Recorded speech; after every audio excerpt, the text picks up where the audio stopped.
আসসালামু আলাইকুম, সবাইকে ওয়েলকাম করছি ক্রিপ্টোকারেন্সির আজকের মার্কেট আপডেট ভিডিওতে। আপনারা যারা ক্রিপ্টোকারেন্সি মার্কেটে রয়েছেন অথবা ফরেক্স বলেন আর স্টক বলেন, যেই মার্কেট প্লেসে থাকেন না কেন, আপনাদের নিজেদের দেশের চাইতেও ইউএস, জাপান, চায়না, ইউরোপীয় ইউনিয়ন ইত্যাদি দেশের নিউজের উপরে বেশি খেয়াল রাখতে হয়।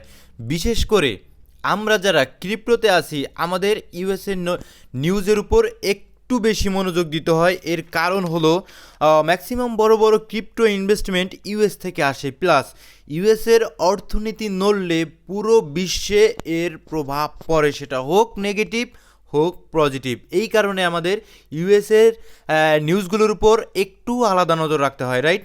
সো মার্কেটে বেশ কিছু গুরুত্বপূর্ণ জিওপলিটিক্যাল নিউজ উঠে এসেছে যা আমাদের মার্কেটকে ইম্প্যাক্ট করতে পারে। সো প্রথমে আমরা সেই নিউজগুলো কভার করব, দেন আমরা মার্কেটের সেন্টিমেন্ট অ্যানালাইসিস করব, প্লাস টেকনিক্যাল অ্যানালাইসিস করে দেখার চেষ্টা করব মার্কেট কোন দিকে যেতে চায়। সো ভিডিও শুরু করার আগে একটি ডিসক্লেমার, এই ভিডিওটি শুধুমাত্র একটি এডুকেশনাল ভিডিও, কোনো ফাইন্যান্সিয়াল অ্যাডভাইস নয়, শুধুমাত্র একটি এডুকেশনাল ভিডিও। যারা স্টিল আমাদের টেলিগ্রাম চ্যানেলটিতে জয়েন করেননি, ভিডিওর ডিসক্রিপশন বক্সে আমাদের টেলিগ্রাম চ্যানেলের লিঙ্ক পেয়ে যাবেন। অবশ্যই আমাদের টেলিগ্রাম চ্যানেলটিতে জয়েন করবেন, কারণ মার্কেটের যত ইনস্ট্যান্ট ফান্ডামেন্টাল নিউজ এবং টেকনিক্যাল অ্যানালাইসিস আমরা আমাদের টেলিগ্রাম চ্যানেলটিতেই শেয়ার করি। সুতরাং টেলিগ্রাম চ্যানেল ইম্পর্টেন্ট, অবশ্যই আমাদের টেলিগ্রাম চ্যানেলটিতে জয়েন করবেন। সো এক নম্বর যে নিউজটা আমাদের জন্য অত্যন্ত গুরুত্বপূর্ণ, মার্কিন সুপ্রিম কোর্ট ট্রাম্পের বৈশ্বিক ট্যারিফকে অবৈধ ঘোষণা করেছেন, প্লাস এতে মিস্টার প্রেসিডেন্ট প্রচণ্ড ক্ষুব্ধ হয়েছেন এবং প্রথমে বিশ্বব্যাপী 10% মতো গ্লোবাল ট্যারিফ আরোপ করেছেন এবং পরে সেটা বৃদ্ধি করে 15% কাছাকাছি করেছেন। সো এখানে স্মুথলি লক্ষ্য করলে দুইটা নিউজ দেখতে পারবেন। এক নাম্বার, সুপ্রিম কোর্ট এর ট্রাম্পের ট্যারিফ অবৈধ ঘোষণা। দুই নম্বরে, ট্রাম্পের ব্যাকআপ প্ল্যান হিসাবে বিশ্বব্যাপী 15%-এর মতো ট্যারিফ আরোপ করা। দুইটা নিউজ। সো প্রথমটার কথা যদি বলি কিছুটা বিস্তারিত, প্লাস ক্রিপ্টো মার্কেটে ইম্প্যাক্ট সহ। দেখুন, আমেরিকার সুপ্রিম কোর্ট রায় দিয়েছে যে ট্রাম্প প্রেসিডেন্ট হিসেবে একতরফা বিশ্বজুড়ে ট্যারিফ আরোপ করার ক্ষমতার আইন মূলত ট্রাম্পের হাতে নেই। অন্য অর্থে তার যে জরুরি ক্ষমতা যেটা রয়েছে সেটা ব্যবহার করে ট্যারিফ আরোপ করা মূলত একটা বেআইনি কাজ।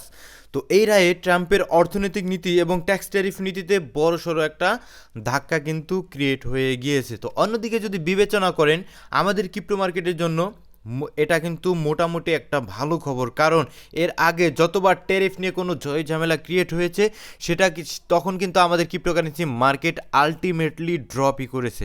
সো যেহেতু ট্যারিফের ঝামেলাটা অলমোস্ট মোটামুটি একটা পর্যায়ে এসে পৌঁছেছে, সো এটা আমাদের জন্য মোটামুটি ভালো খবর, ঠিক আছে। সো দুই নম্বর যে নিউজটা, 10-15%-এর নতুন ট্যারিফ। দেখুন, সুপ্রিম কোর্টের রায়ের পর ডোনাল্ড ট্রাম্প ক্ষুব্ধ হয়ে ঘোষণা করেছেন নতুনভাবে সমস্ত আমদানি পণ্যের উপর 10%-এর মতো ট্যারিফ লাগাবেন এবং পরে সেটা 15%-এর মতো করেছেন, যা মূলত 150 দিনের মতো আইনত কার্যকর থাকবে অ্যাজ এ রয়টার্সের প্রতিবেদন অনুযায়ী। তার মানে আগের আরোপিত সমস্ত ট্যারিফ বাদ, যেমন কিছু দেশের উপর 100%, কিছু দেশের উপর 120%, ট্রাম্পের যেই সমস্ত দেশের উপর সম্পর্ক ভালো না যে সমস্ত দেশের সাথে, তাদের উপর 80%, 90%, অথবা চায়না রাশিয়ার সাথে যারা বিজনেস করে অথবা চায়না রাশিয়া থেকে যারা তেল কিনে লাইক ইন্ডিয়া, তাদের উপর 120% কিংবা 100% ট্যারিফ আরোপ করা।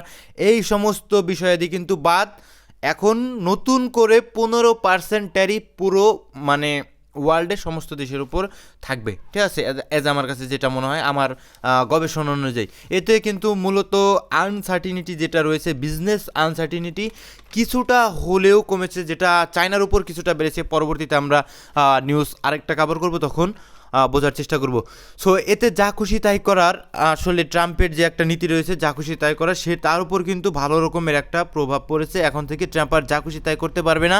যা খুশি তাই করে ক্রিপ্টোকারেন্সি মার্কেট নয়, ওয়ার্ল্ডের আসলে সমস্ত মার্কেট প্লেসকে আর যে ম্যানুপুলেশন করার যে প্রবণতা, সেটা কিন্তু কিছুটা হলেও বর্তমানে কম থাকবে। সো এটা আমাদের জন্য অ্যাজ এ ক্রিপ্টোকারেন্সি মার্কেটের জন্য লিকুইডিটি সেন্সিটিভ মার্কেট, সামান্য আনসার্টিনিটি কিন্তু এই মার্কেট মার্কেটকে প্রভাবিত করতে পারে। সো যেহেতু কিছুটা আনসার্টিনিটি কমেছে, সেটা আমাদের জন্য ভালো হবে, ঠিক আছে।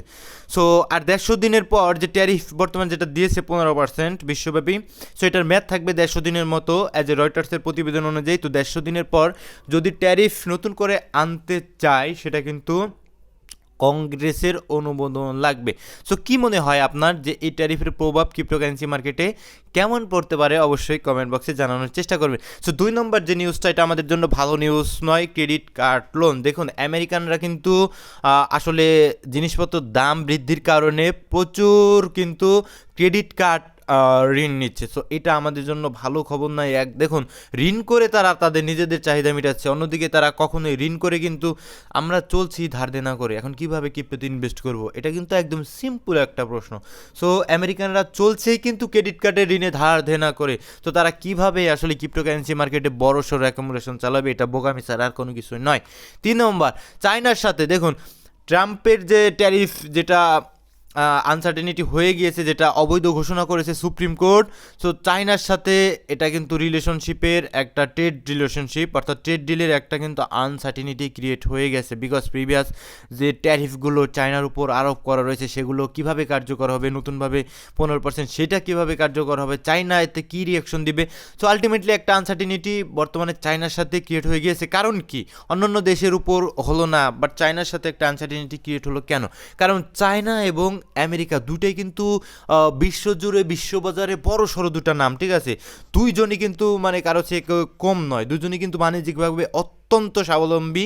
সো এই কারণে কিন্তু চায়নার সাথে একটা আনসার্টিনিটি ক্রিয়েট হয়ে গেছে ট্রাম্পের নতুন শুল্ক নীতির পরে, ঠিক আছে। সো নেক্সট আমরা যাব ফরেক্স ফ্যাক্টরিতে। ফরেক্স ফ্যাক্টরিতে আসলে জিডিপি ডাটা কিছুটা নেগেটিভ এসেছে, যেটা আমাদের জন্য ভালো যখন ইনফ্লেশন কম থাকবে। জিডিপি ডাটা খারাপ আমাদের জন্য কখন ভালো থাকবে? যখন ইনফ্লেশন কম থাকবে। সো এখন মোটামুটি ইনফ্লেশন খুব কম আমরা বলবো না, বাট ইনফ্লেশন যদি কমে, এই ছোটোখাটো জিডিপি আমাদের জন্য পরবর্তীতে রেড কার্ড বয়ে আনার চেষ্টা করবে ফেডের তরফ থেকে। 2, আমরা দেখতে পাচ্ছি পিএমআই ডাটা কিছুটা কমার চেষ্টা করছে, অর্থাৎ মিল ফ্যাক্টরি যে ম্যানুফ্যাকচারিং যে সেক্টরগুলো রয়েছে ইউএসএ, সেগুলো কিন্তু ভাই গতি কিছুটা কমেছে। আমরা 52 দেখেছিলাম, প্রিভিয়াস ছিল 52.4, এক্সপেক্টও করা ছিল 52.4, বাট এসেছে কিন্তু আমাদের কিছুটা কম। এটা আমাদের জন্য খুব একটা বেশি ভালো নয়। প্রেসিডেন্ট ট্রাম্পের স্পিক ছিল, যে স্পিকগুলোতে কিন্তু ট্যারিফ আরোপের কথা বলেছে, আমি বলেছিলাম একটু নজর রাখতে। নেক্সটে যদি আমরা আসি, আমাদের সম্ভবত 25 তারিখে প্রেসিডেন্টের আবার ভাষণ রয়েছে, সো একটু নজর রাখবেন।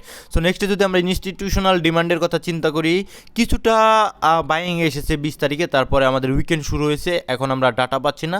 নেক্সট সপ্তাহ থেকে যদি আবার সেলিং প্রেশার শুরু হয়ে যায়, তখন কিন্তু মার্কেটের জন্য আলটিমেটলি খারাপই হবে। ফিয়ার এবং গ্রিড ইন্ডেক্স অনেক নিচে, অনেক নিচে। বিভিন্ন আনসার্টিনিটি মার্কেটে কিন্তু বর্তমান বিরাজ করছে। সামান্য ট্যারিফের আসলে বিষয়টা একটু ক্লিয়ার হলেও মার্কেটে কিন্তু প্রচুর এখন পর্যন্ত আনসার্টিনিটি রয়েছে, যেটা আমি পরবর্তীতে বলবো যে কী কারণে এতদিন পর্যন্ত আমাদের ফিয়ার এবং গ্রিড ইন্ডেক্স এত নিচে থাকবে। তো টোকেন আনলকিংয়ের কথা যদি চিন্তা করি, আমরা নিচের দিকে খুব ভালো কয়েনে আনলকিং নেই।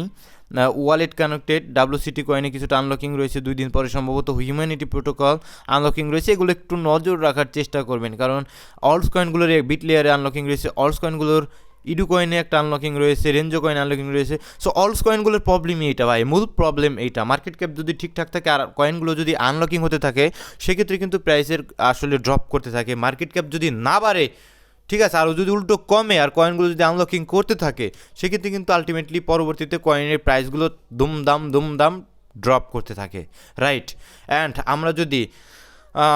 আমরা যদি চলে আসি 7 নম্বরে 8 নম্বর পয়েন্টটাতে, ইউএস ট্রেজারি জেনারেল অ্যামাউন্টে। দেখুন ইউএস কী করছে, ইউএস ট্রেজারি অ্যামাউন্ট এটা, ঠিক আছে। তো ট্রেজারিতে আমরা দেখতে পাচ্ছি অ্যামাউন্ট কিন্তু বাড়াচ্ছে। এর পরিষ্কার মানে কি, একদম এটা দ্বারা কি বোঝায়? এটা দ্বারা পরিষ্কারভাবে বোঝাচ্ছে যে আমাদের ইউএস থেকে আসলে লিকুইডিটি, ইউএস মার্কেটগুলো থেকে লিকুইডিটি ফেড টানার চেষ্টা করছে, স্লোলি টানার চেষ্টা করছে লিকুইডিটি, ঠিক আছে।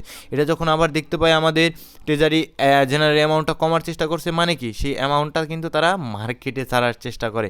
সো পরিষ্কারভাবে লিকুইডিটি টানার চেষ্টা করছে ফেড, সেক্ষেত্রে কিন্তু মার্কেটের জন্য খুব বেশি ভালো খবর নয়। আপনারা একটু লক্ষ্য করবেন, এই যে দেখুন আমাদের জুলাই মাসের 14 তারিখ থেকে কিন্তু লিকুইডিটি টানা স্টার্ট করছে, এবং আপনারা ক্রিপ্টোকারেন্সি মার্কেটের সাথে মিলিয়ে দেখেন জুলাই মাসের 14 তারিখ থেকে কিন্তু মার্কেটে ড্রপ করা স্টার্ট করছে। আবার যখন দেখবো আমরা ফেড বাজারে লিকুইডিটি ছাড়ছে, তখন কিন্তু আমরা বুঝতে পারবো যে মার্কেটে আমরা মোটামুটি পাম্প দেখতে পারবো, ঠিক আছে, রিকভার দেখতে পারবো।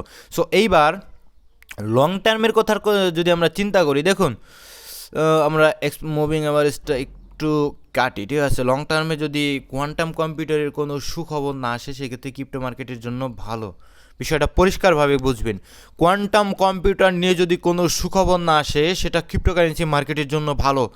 আর যদি আমরা দেখি যে না, কোয়ান্টাম কম্পিউটারের সেক্টরটা নিয়ে আমরা আসলে সুখবর পাচ্ছি, সেটা কিন্তু আলটিমেটলি আমাদের ক্রিপ্টোকারেন্সি মার্কেটে একদম ভ্যানিশ করে দেওয়ার মতো সক্ষমতা কিন্তু রয়েছে। তো আমাদের সবসময় দেখতে হবে যে কোয়ান্টাম কম্পিউটার নিয়ে কী নিউজ আসছে। যদি দেখি কোয়ান্টাম কম্পিউটার নিয়ে সুখবর, ক্রিপ্টোকারেন্সি মার্কেটের জন্য খারাপ। আর যদি দেখি কোয়ান্টাম কম্পিউটার নিয়ে বাজে কোনো খবর আসছে, যে কোয়ান্টাম কম্পিউটার রিসেন্টলি আসছে না, আরও 50 বছর পর আসবে, সেটা আমাদের ক্রিপ্টোকারেন্সি মার্কেটের জন্য ভালো।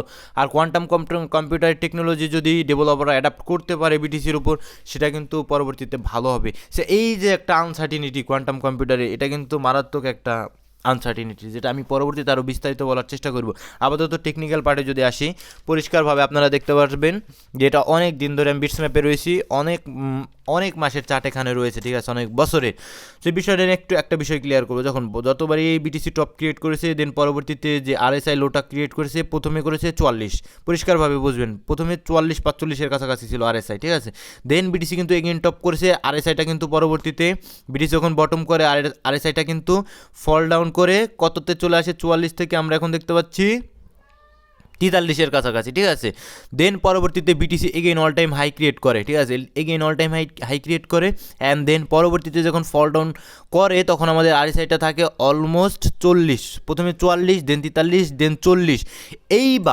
এইবার আমাদের আরএসআইতে অ্যান্ড বিটিসির প্রাইসে বটম করলো কি না, আপনারা যদি দেখেন এখানে একটা ডাইভারশন ক্রিয়েট হয়েছিল, বেয়ারিশ ডাইভারশন ছিল, প্রাইস হায়ার হাই অ্যান্ড আমাদের আরএসআই লোয়ার লো, একদম পরিষ্কারভাবে বিয়ারিশ ডাইভারজেন্স, ঠিক আছে, ক্রিয়েট হয়েছিল। অ্যান্ড এইবার কিন্তু আপনারা লক্ষ্য করেন বরাবর কিন্তু কমে এসেছে 44, 43 অ্যান্ড 40। তো এইবার আপনি কখনো এক্সপেক্ট করতে পারবেন না, বর্তমানে রয়েছে 44-এর কাছাকাছি, ঠিক আছে।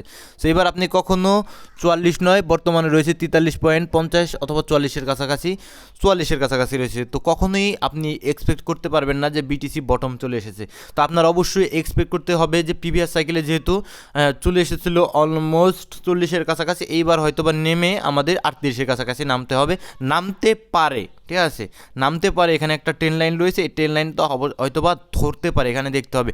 আর মার্কেট অবশ্যই কিছুটা সময় নেবে। শর্টার টাইম ফ্রেমে যদি আসেন, শর্টার টাইম ফ্রেমে আমাদের একটা বুলিশ ডাইভারশন অবশ্যই ক্রিয়েট হয়েছিল, সেখানে যদি দেখেন আমাদের প্রাইস লোয়ার লো, ঠিক আছে, আমরা এখানে থেকে যদি দেখি প্রাইস লোয়ার লো অ্যান্ড আমাদের আরএসআই যদি দেখেন হায়ার হাই।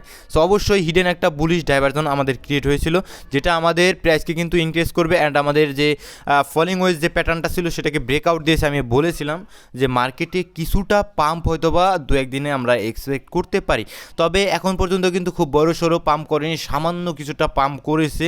সো মার্কেট যদি শর্টার টাইম ফ্রেমের যে কারেকশন নেয়, আমি যদি আরএস ইন্ডিকেটরটা কাটি, সেই ক্ষেত্রে আমি যদি ফিপ দিয়ে আপনাদের দেখানোর চেষ্টা করি, পরিষ্কারভাবে মার্কেট সাইডওয়েজ, মার্কেট বেশ কিছুদিন সাইডওয়েজ থাকবে। অ্যান্ড বেশ কিছু দিন নয়, বেশ কিছু মাসও সাইডওয়েজ থাকার সম্ভাবনা রয়েছে। শুধু এই জন্য নয়, হয়তোবা ব্রেকডাউন দিয়ে আরও নিচের জন্য সাইডওয়েজ থাকতে পারে, হয়তোবা ব্রেকআউট দিয়ে আবার উপরের জন্য সাইডওয়েজ থাকতে হবে। মার্কেট মূলত এখন একটা সাইডওয়েজ জোনে, চপি জোনে, স্টেবল কয়েনের মতো বিটিসি হয়ে যাওয়ার সম্ভাবনা সবচাইতে বেশি। যতবারই এরকম ফল ডাউন করেছে, বিটিসি কিন্তু একটা জোনের মধ্যে সাইডওয়েজ ছিল, দেন অ্যাকুমুলেশন চলেছে অনেক দিন যাবৎ। যারা ট্রেডিং করেন এই মুহূর্তে তারা ট্রেড করতে পারবেন, কোনো সন্দেহ নেই, কিন্তু ইনভেস্ট যারা করেন তাদের ক্ষেত্রে কিন্তু একটা প্যারাদায়ক বিষয়, তারা কিন্তু আসলে রাখতে পারবেন না ধৈর্য, ঠিক আছে। সো যদি মার্কেট এখান থেকে ফল ডাউন করে, পরিষ্কারভাবে আমাদের একবার ডিসকাউন্ট, এই যে দেখুন 2বার, ঠিক আছে, একবার ডিসকাউন্ট লেভেল, এগেইন ডিসকাউন্ট লেভেলে ট্যাপ করেছে, উপরের দিকে গিয়েছে, এগেইন আমাদের ডিসকাউন্ট লেভেলটা ট্যাপ করেছে, উপরের দিকে গিয়েছে। সো আবার যদি নিচে আসে এগেইন ডিসকাউন্ট লেভেল ট্যাপ করে উপরের দিকে যাওয়ার সম্ভাবনা থাকবে। তো আমার কাছে মনে হয় না যে আরও নিচের দিকে খুব একটা বেশি আসতে পারে, অ্যাজ এ প্রাথমিকভাবে আমার কাছে এটা মনে হচ্ছে না। বাট যদি লক্ষ্য করি আমরা এখানে একটা ট্রেন লাইন রয়েছে, ঠিক আছে, ট্রেন লাইন লিকুইডিটিটা প্রথমে আমাদের গ্র্যাব করবে, ঠিক আছে, এখানে একটা ট্রেন লাইন ক্রিয়েট হয়েছে। সো ট্রেন লাইন লিকুইডিটিটা প্রথমে গ্র্যাব করবে, ঠিক আছে, অবশ্যই ট্রেন লাইন লিকুইডিটি গ্র্যাব করবে। এই যেখানেও দেখুন গ্র্যাব করেছিল, এই যে এখানে একটা ট্রেন লাইন লিকুইডিটি প্রথমে নিবে, দেন হয়তো বা আবার উপরের দিকে যেতে পারে। তো সেক্ষেত্রে হয়তো বা আবার আমাদের নিচের দিকে একটু আসলেও আসতে পারে। সো প্রথমে যদি নিচের দিকে আসে সেক্ষেত্রে আমাদের এই জোনটা থাকবে একটা ইম্পর্টেন্ট লেভেল 67,500, দেন হয়তো বা আবার উপরের দিকে শর্টার টাইম ফ্রেমে, সাময়িক টাইম ফ্রেমের জন্য উপরের দিকে আবার যেতে পারে, ঠিক আছে, 70 পর্যন্ত। আমাদের প্রিভিয়াস অ্যানালাইসিস স্টিল কিন্তু ভ্যালিড। সলের কথা যদি চিন্তা করেন, সলের অ্যানালাইসিস অনেক দিন দিয়ে দেখুন ভাই, সল কিন্তু আমাদের এক ধাক্কায় এখানে আমরা একটা হেড অ্যান্ড শোল্ডার প্যাটার্ন দেখতে পাচ্ছি, ঠিক আছে, লঙ্গার টাইম ফ্রেমে, ঠিক আছে, একদম head and shoulder first shoulder, then আমাদের সেকেন্ড শোল্ডার, দেন কিন্তু ফল ডাউন করেছে, ঠিক আছে। সো এইবার আমাদের যদি লক্ষ্য করেন, আমাদের একদম এগ্রেসিভলি ফল ডাউন করে 618 থেকে কিছুটা রিয়াক্ট আসলেও আমাদের পুরোপুরি সাইকেলের 786 থেকে কিছুটা রিয়াক্ট আসার চেষ্টা করছে। সো এই জোনটা আমাদের জন্য ইম্পর্টেন্ট লেভেল, ঠিক আছে, এই জোনটা যদি ধরে থাকতে পারে আমরা একটা অন্ততপক্ষে 42 রিটেস্ট অন্ততপক্ষে আমরা এক্সপেক্ট করতে পারি 100, 110, 108 পর্যন্ত। দেন হয়তো বা অ্যাকুমুলেশন চলবে একদম পরিষ্কারভাবে, একদম ধুম করে এভাবে উপরে উঠবে না, অবশ্যই অ্যাকুমুলেশন চলবে, ঠিক আছে, এরকম সাইডওয়েজ থাকবে অনেক দিন, ঠিক আছে।